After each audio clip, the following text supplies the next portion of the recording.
Sir ನಮಸ್ತೆ sir. ನಮಸ್ತೆ madam. ಯಾವ ಊರಿಂದ ಬಂದಿದ್ದೀರಾ ಸರ್? ಚಿತ್ರದುರ್ಗದಿಂದ. ಎಷ್ಟು ಮಕ್ಕಳು ಕರ್ಕೊಂಡು ಬಂದಿದ್ದೀರಾ? ನಾವು 40 ಮಕ್ಕಳ ಬಂದಿದ್ದೀವಿ. 40. ಎಷ್ಟು ಗಂಟೆ ಬಂದಿದ್ರಿ ಸರ್? ಸುಮಾರು 5:30ಗೆ ಬಂದಿದ್ದೀವಿ. 5:30ಗೆ. ಇಲ್ಲಿ ಶೌಚಾಲಯದ ವ್ಯವಸ್ಥೆ ಎಲ್ಲ ಹೆಂಗಿದೆ? ಶೌಚಾಲಯ ಸ್ಯಾಟಿಸ್ಫ್ಯಾಕ್ಷನ್ ಅನ್ಸಲ್ಲ. ಯಾಕಪ್ಪ ಅಂತಂದರೆ ಒಂದು ಬಸ್ನಲ್ಲಿ ಬಂದರೆ ಸುಮಾರು 1 ಅವರು ಕಾಯಬೇಕಾಗತ್ತೆ. ನಮಸ್ತೆ, ನಮ್ಮದು ಚಿತ್ರದುರ್ಗ. ಬನವಾಸಿ ಮಕ್ಕಳನ್ನು ಪ್ರವಾಸಕ್ಕೆ ಕರ್ಕೊಂಬಂದಿದ್ದೀವಿ. ಇಲ್ಲಿ ಶೌಚಾಲಯದ ಕೊರತೆ ತುಂಬಾ ಇದೆ. ದಯಮಾಡಿ ಇಲ್ಲಿನ ಸ್ಥಳೀಯ ಇವರು ಅದಕ್ಕೆ ಗಮನ ಹರಿಸಿ ಅದನ್ನು ಹೆಚ್ಚಿನ ಸೌಲಭ್ಯವನ್ನು ಮಾಡಿಕೊಡ್ಬೇಕು. ಮಕ್ಕಳು ಸುಮಾರು ಒಂದು ಬಸ್ಸಿನವರು 1-1.5 ಗಂಟೆ ಅಲ್ಲಿ ಕಾದು ಶೌಚಾಲಯ ಅವುಗಳನ್ನು ಮುಗಿಸ್ಕೊಂಬರೋದು ತುಂಬಾ ಕಷ್ಟ ಆಗ್ತೈತೆ. ಇಲ್ಲಿನ ಸಂಬಂಧಪಟ್ಟಂತಹ ಅಧಿಕಾರಿ ವೃಂದ ದಯಮಾಡಿ ಬಂದಂತಹ ಯಾತ್ರಾರ್ಥಿಗಳಿಗೆ ಅನುಕೂಲ ಆಗೋ ರೀತಿಯಲ್ಲಿ ಶೌಚಾಲಯಗಳನ್ನು ಇನ್ನೂ ಹೆಚ್ಚಾಗಿ ಇರ್ತಕ್ಕಂಥ 3 ಶೌಚಾಲಯಗಳು ಎಷ್ಟಕ್ಕೂ ಸಾಲದು. ಈ ಕಡೆ ಬಾಯ್ಸಿಗೂ ಸಾಲದು, ಈ ಕಡೆ ಗರ್ಲ್ಸಿಗೂ ಸಾಲದು. ಮತ್ತು ಅವರು ರೆಡಿಯಾಗೋಕ್ಕೂ ಕಷ್ಟ ಆಗ್ತೈತೆ. ದಯಮಾಡಿ ಮತ್ತೊಮ್ಮೆ ನಮಸ್ಕಾರ ಮಾಡಿ ಕೇಳ್ತೀನಿ. ಇಲ್ಲಿನ ಒಂದು ಶೌಚಾಲಯದ ವ್ಯವಸ್ಥೆಯನ್ನು ಮತ್ತು ನೀರಿನ ವ್ಯವಸ್ಥೆಯನ್ನು ಇಲ್ಲಿ ನೋಡಿದ್ವಿ. ಮುಖತೊಳೆ ಹತ್ರ 2 ನಲ್ಲಿ ಇದೆ ಮತ್ತು ಈ ಕಡೆ ಒಂದು ಸಣ್ಣದೊಂದು ಬಿಟ್ಟಿದ್ದಾರೆ. ಮತ್ತು ಇಲ್ಲಿ ಏನಾದರೂ ನಾವು ಆಹಾರ ತಯಾರಿಸ್ಕೋಬೇಕಂದ್ರೆ ನೀರಿನ ಕೊರತೆ ತುಂಬಾ ಕಾಣ್ತಾ ಇದೆ.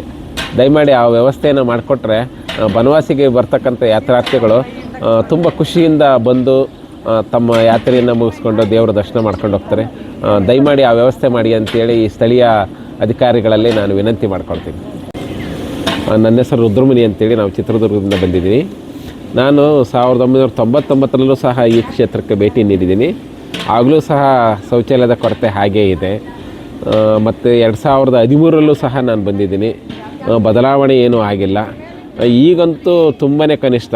ಈಗ ಯಾತ್ರಾರ್ಥಿಗಳು ಮಕ್ಕಳು ಬರತಕ್ಕಂಥ ಸಂದರ್ಭ ಮತ್ತು ಪ್ರತಿದಿನ ಬರೋರು ಇದ್ದೇ ಇರ್ತಾರೆ. ಹಾಗಾಗಿ ಈ ವ್ಯವಸ್ಥೆಯನ್ನು ದಯಮಾಡಿ ಗಮನಹರಿಸಿ ಇಲ್ಲಿನ ಅಧಿಕಾರಿಗಳಿಂದ ಮಾಡಿಕೊಟ್ರೆ ಅಷ್ಟೇ ಅಲ್ಲ, ನಾವೆಲ್ಲ ಬೀದಿಯಲ್ಲಿ ಅಡುಗೆ ಮಾಡ್ಕೊಳ್ತಾಯಿದ್ವಿ, ರಸ್ತೆ ಪಕ್ಕದಲ್ಲಿ ಅಡುಗೆ ಮಾಡ್ಕೊಳ್ತಾಯಿದ್ವಿ. ಅದು ಸಹ ಒಂದು ಸ್ವಲ್ಪ ವ್ಯವಸ್ಥೆ ಮಾಡಿದರೆ ಒಂದು 2-3 ಶೆಡ್ಡು ಊಟ ಮಾಡೋಕ್ಕಂದ್ರೆ ಈಗ ನೋಡಿ ದೇವಸ್ಥಾನಗಳ ಕಟ್ಟೆ ಅಲ್ಲಿ ಇಲ್ಲಿ ನೋಡ್ಕೋಬೇಕಾಗುತ್ತೆ. ಅದಕ್ಕೊಂದು ಸ್ವಲ್ಪ ಒಂದು ವ್ಯವಸ್ಥೆ ಮಾಡಿದರೆ, ಒಂದು ರೂಮ್ ಥರ ಮಾಡಿದರೆ, ಹಾಲ್ ಇದ್ದರೆ ಅಲ್ಲಿ ಅಡುಗೆ ಮಾಡ್ಕೊಳ್ತೀವಿ, ಊಟ ಮಾಡ್ತೀವಿ, ಹೋಗ್ತೀವಿ. ತುಂಬ ಕಡೆಗೆಲ್ಲ ಈಗ ಶ್ರವಣಬೆಳಗೊಳದಲ್ಲಿ ಮಾಡಿದ್ದಾರೆ, ಅಡುಗೆ ಮಾಡ್ಕೊಳ್ಳೋಕ್ಕಾಗೇ ಒಂದು ಛತ್ರ ರೀತಿ ಪಾಟ್ ಮಾಡಿದ್ದಾರೆ. ಅಲ್ಲೆಲ್ಲ ಮಾಡ್ಕೊಂಡು ನಾವು ಆರಾಮಾಗಿ ಹೋಗ್ಬೋದು. ಮಕ್ಕಳಂತಲ್ಲ, ಯಾವುದೇ ಪ್ರವಾಸಿಗರು ಬಂದರೂ ಅನುಕೂಲವನ್ನು ಕಲ್ಪಿಸ್ಕೊಡ್ಬೇಕು. ಮತ್ತು ಹೆಮ್ಮೆ ಇದೆ ಬನವಾಸಿ ಬಗ್ಗೆ.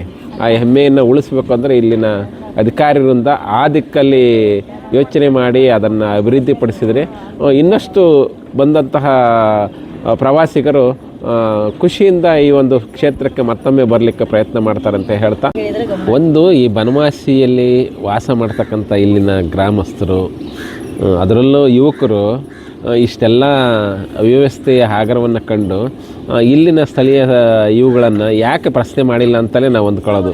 ಇಲ್ಲಿನ ಅಧಿಕಾರಿಗಳನ್ನು ದೂರ್ತಾ ಇಲ್ಲ.